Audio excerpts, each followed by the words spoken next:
칼바람이 유리창을 때리는 소리가 방 안까지 파고들었습니다. 75살의 박순자 여사는 창밖으로 흩날리는 눈송이를 바라보며 손을 부비었습니다. 겨울은 언제나 그녀에게 가혹했지만 올해는 특히 더 매서웠습니다.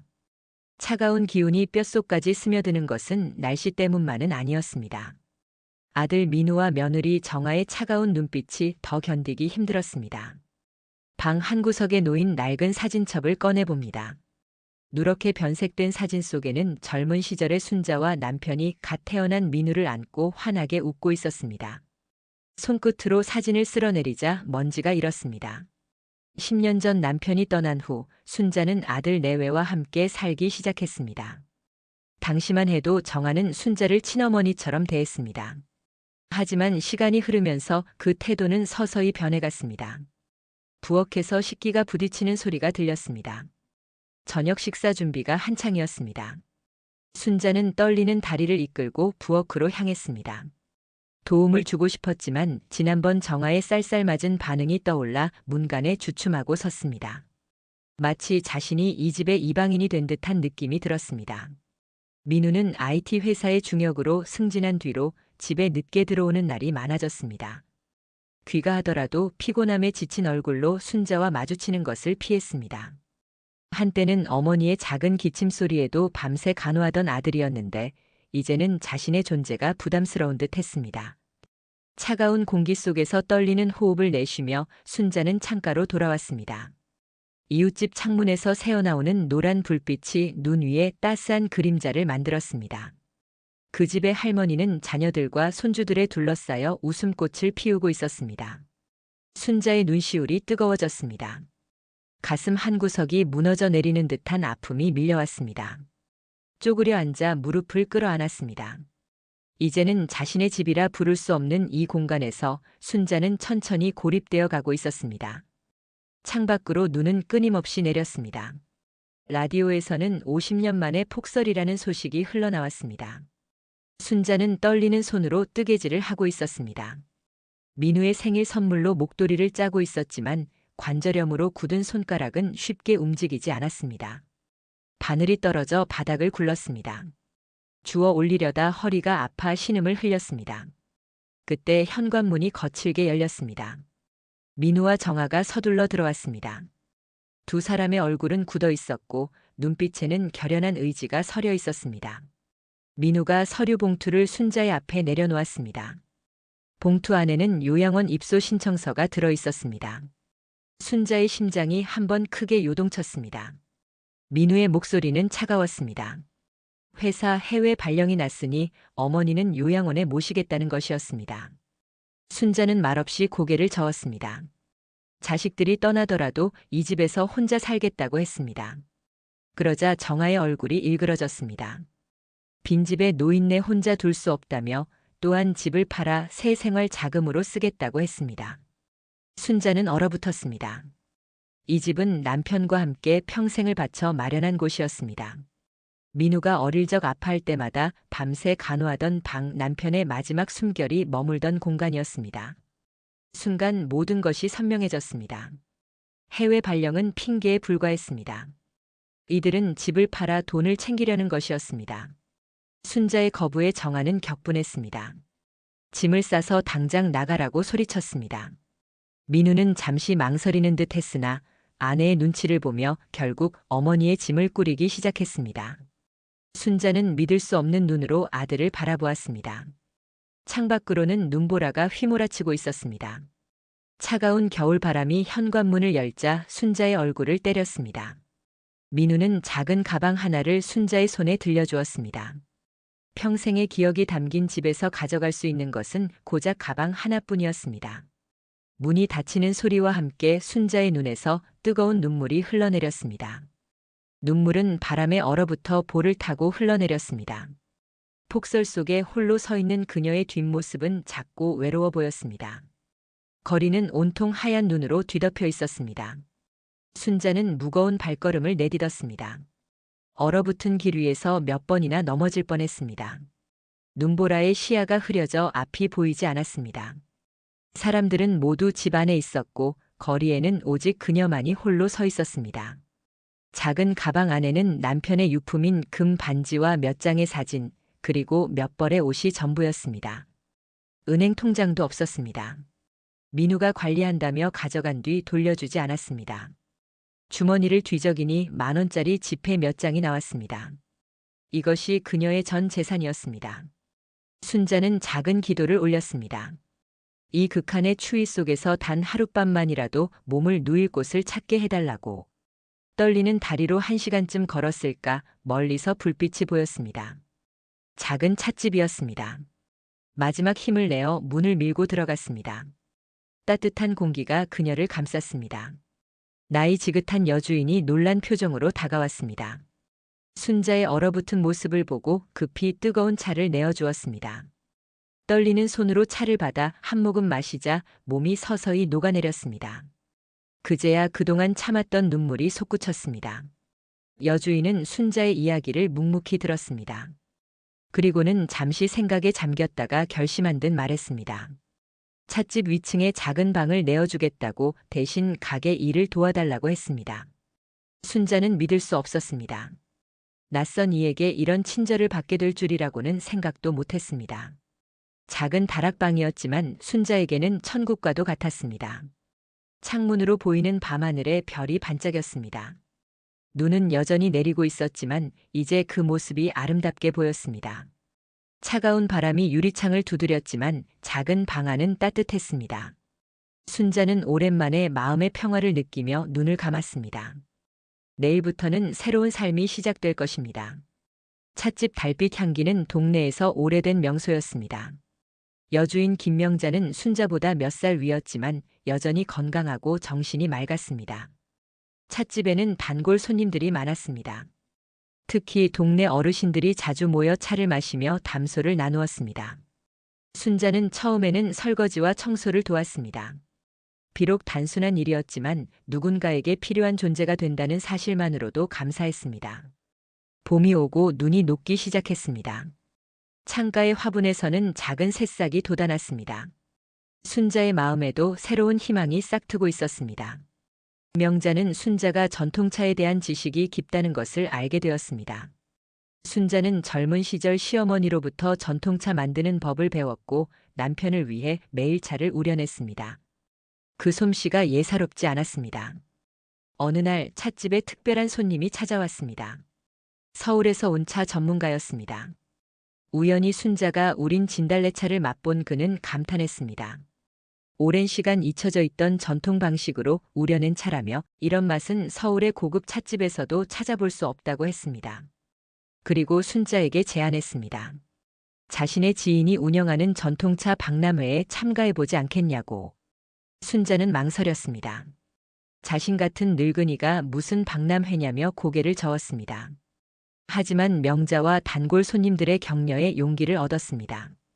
강원도 산골에서 자란 약초들을 섞어 만든 순자만의 차는 독특한 향과 맛을 지니고 있었습니다. 이것이 그녀의 무기가 될 수 있다고 명자는 말했습니다. 봄바람이 불어오는 어느 날 순자는 서울행 기차에 몸을 실었습니다. 창밖으로 지나가는 풍경이 마치 그녀의 인생처럼 빠르게 흘러갔습니다. 서울에 도착하자 전통차 박람회 관계자가 그녀를 맞이했습니다. 작은 부스 하나가 그녀에게 배정되었습니다. 많은 사람들 앞에서 차를 우리는 것은 처음이라 긴장되었지만 평생을 함께한 차와 함께라면 두렵지 않았습니다. 순자의 인생에 새로운 장이 열리고 있었습니다. 박람회장은 사람들로 붐볐습니다. 화려한 간판과 세련된 부스들 사이에서 순자의 작은 공간은 초라해 보였습니다. 하지만 그녀는 흔들리지 않았습니다. 오래된 주전자와 그릇들로 자신만의 공간을 꾸몄습니다. 시골에서 직접 따온 약초와 꽃잎들은 특별한 향기를 풍겼습니다. 첫날은 조용했습니다. 사람들은 유명 브랜드의 부스로 몰렸고 순자의 자리는 한산했습니다. 그러나 우연히 지나가던 중년 여성이 순자의 차를 한 잔 마시고 감탄했습니다. 그녀는 유명 잡지의 음식 칼럼니스트였습니다. 순자의 차에 담긴 이야기와 그 깊은 맛에 매료되어 기사를 쓰겠다고 했습니다. 일주일 후 잡지가 발행되었습니다. 잊혀진 맛을 되살린 차의 장인이라는 제목의 기사가 실렸습니다. 순자의 이야기와 사진이 2페이지를 가득 채웠습니다. 기사는 순자가 어린 시절부터 배운 전통 제다법과 그녀만의 독특한 블렌딩 방식을 상세히 소개했습니다. 특히 아들에게 버림받은 노모가 전통의 맛으로 새 삶을 찾아가는 과정은 많은 이들의 공감을 얻었습니다. 기사가 나간 후 박람 회장의 분위기가 바뀌었습니다. 순자의 부스에 사람들이 몰려들기 시작했습니다. 차를 사려는 사람들, 그녀의 이야기를 듣고 싶어하는 사람들로 늘 북적였습니다. 준비해간 차는 금세 동이 났습니다. 마지막 날 한 사업가가 그녀에게 제안했습니다. 서울의 작은 전통차 카페를 열자는 것이었습니다. 그가 자본을 대고 순자가 차를 만들면 수익을 나누자고 했습니다. 명자와 상의한 순자는 결심했습니다. 서울에서 새로운 도전을 시작하기로 했습니다. 명자는 아쉬워하면서도 순자의 선택을 응원했습니다. 강원도의 작은 찻집에서 시작된 인연이 이제 더 넓은 세상으로 순자를 인도하고 있었습니다. 버림받은 노모에서 존경받는 차 장인으로의 변신은 시작에 불과했습니다. 순자의 눈빛에는 이제 자신감이 빛났고 주름진 손에는 새로운 삶을 창조하는 힘이 있었습니다. 서울 인사동의 좁은 골목, 한옥을 개조한 작은 공간에 어머니의 차향기라는 간판이 걸렸습니다. 순자의 전통차 카페였습니다. 오픈 첫날 카페 앞에는 긴 줄이 늘어섰습니다. 잡지 기사를 읽고 찾아온 사람들이었습니다. 순자는 긴장된 마음으로 손님들을 맞이했습니다. 떨리는 손으로 차를 우리는 동안 가슴속에서는 작은 기도가 울려 퍼졌습니다. 카페는 입소문을 타고 빠르게 유명해졌습니다. 순자만의 특별한 블렌딩 방식으로 만든 계절차는 매번 새로운 감동을 선사했습니다. 봄에는 진달래와 매화를 섞은 봄의 속삭임, 여름에는 오미자와 국화를 블렌딩한 여름의 미소, 가을에는 단풍잎과 귤피를 넣은 가을의 노래, 겨울에는 대추와 생강을 넣은 겨울의 포옹이 인기였습니다. 각 차에는 순자의 인생 이야기가 담겨 있었습니다. 젊은 세대들도 카페를 찾기 시작했습니다. SNS에 순자의 차와 카페 사진을 올리는 것이 유행이 되었습니다. 외국인 관광객들도 찾아왔습니다. 순자는 비록 영어를 못했지만 따뜻한 미소와 정성스러운 차로 마음을 전했습니다. 언어가 통하지 않아도 그녀의 차가 전하는 이야기는 모두의 마음에 닿았습니다. 방송국에서 다큐멘터리 제안이 들어왔습니다. 버림받은 노모에서 차명인으로라는 주제였습니다. 순자는 처음에는 고사했습니다. 자신의 아픔을 세상에 드러내고 싶지 않았습니다. 하지만 같은 아픔을 겪고 있을 다른 노인들에게 희망이 될 수 있다는 제작진의 말에 마음을 열었습니다. 다큐멘터리는 높은 시청률을 기록했고 많은 이들의 가슴에 깊은 울림을 주었습니다. 순자의 카페는 단순한 사업을 넘어 문화 공간이 되었습니다. 주말마다 노인들을 위한 차 클래스가 열렸습니다. 젊은 시절 자신처럼 시어머니로부터 배운 차 문화를 이제는 순자가 다른 이들에게 전하고 있었습니다. 제자들이 늘어갔고 어머니의 차향기는 하나의 브랜드가 되었습니다. 작은 찻집에서 시작된 순자의 꿈은 이제 현실이 되어 꽃 피우고 있었습니다.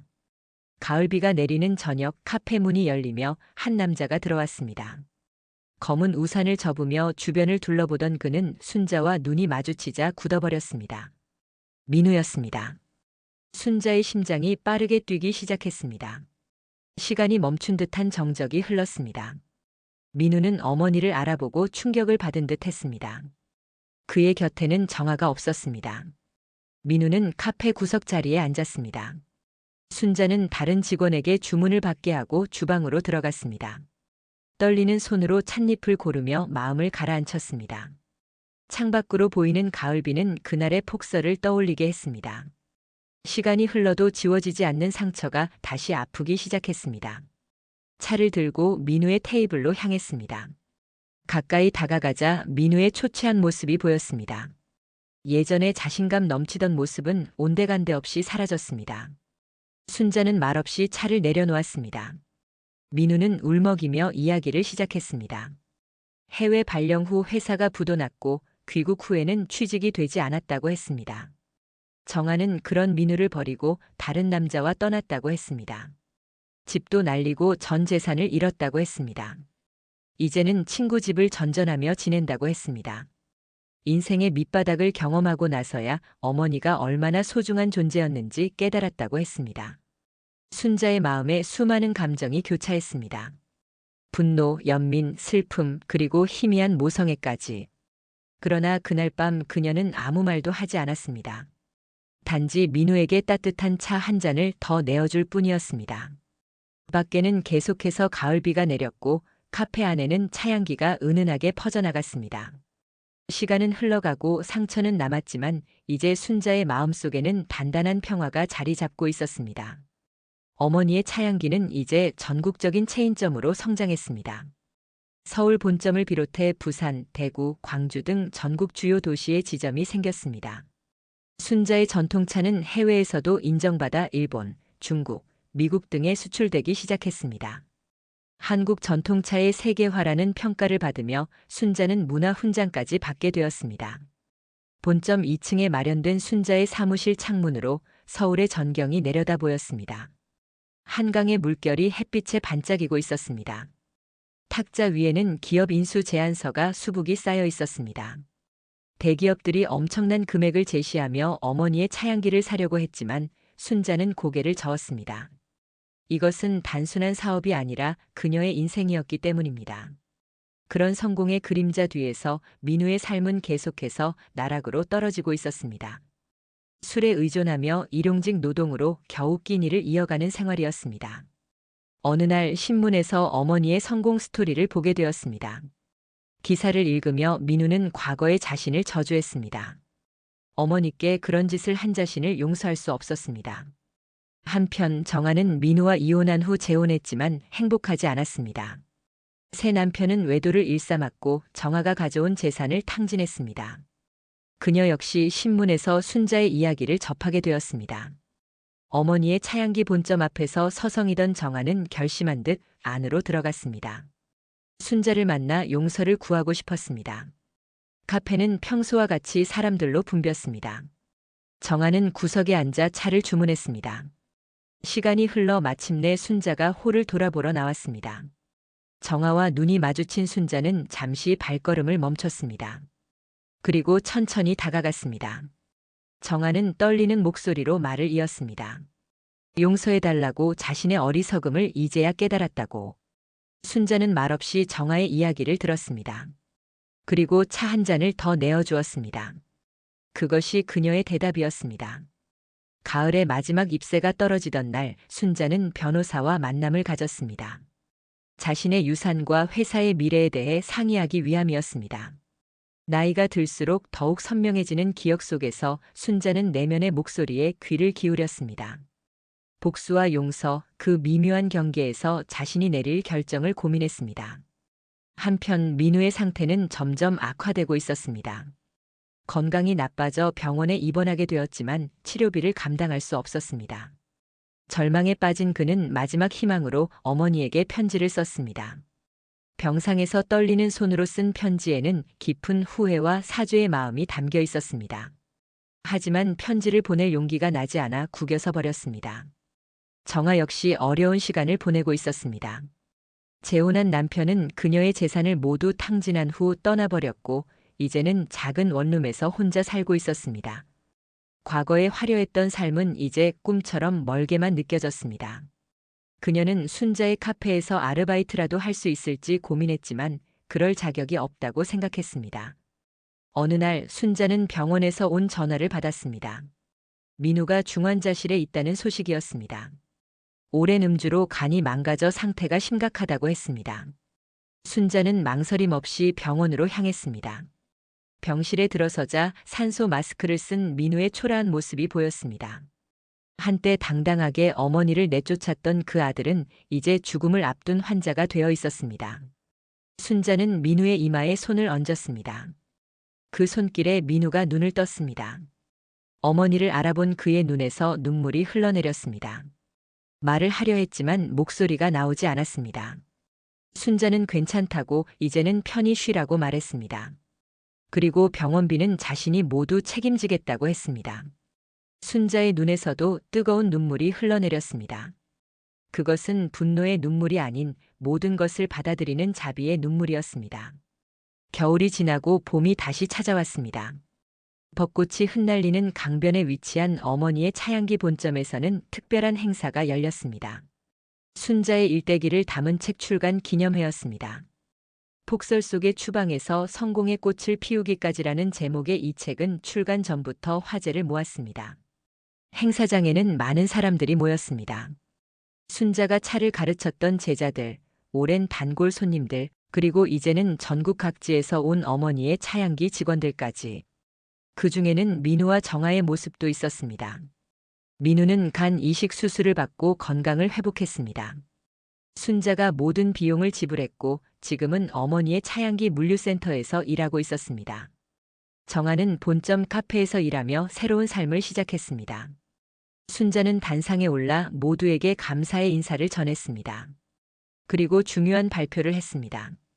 어머니의 차양기의 모든 지분을 재단에 기부하기로 했다는 것입니다. 이 재단은 버림받은 노인들을 위한 지원 사업을 펼치게 될 것이라고 했습니다. 또한 민우와 정아에게는 작은 찻집 하나를 선물했습니다. 두 사람이 함께 다시 시작할 수 있는 기회를 주고 싶다고 했습니다. 사람들은 모두 일어나 순자에게 기립박수를 보냈습니다. 그녀의 이야기는 단순한 성공 스토리가 아니라 용서와 치유, 그리고 새로운 시작에 관한 것이었습니다. 민우와 정아는 무대 앞으로 나와 순자 앞에 무릎을 꿇었습니다. 용서를 구하는 그들의 눈에는 진심 어린 후회가 담겨 있었습니다. 순자는 두 사람을 일으켜 세웠습니다.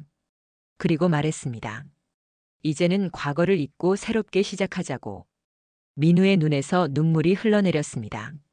정아도 흐느끼며 순자의 손을 잡았습니다.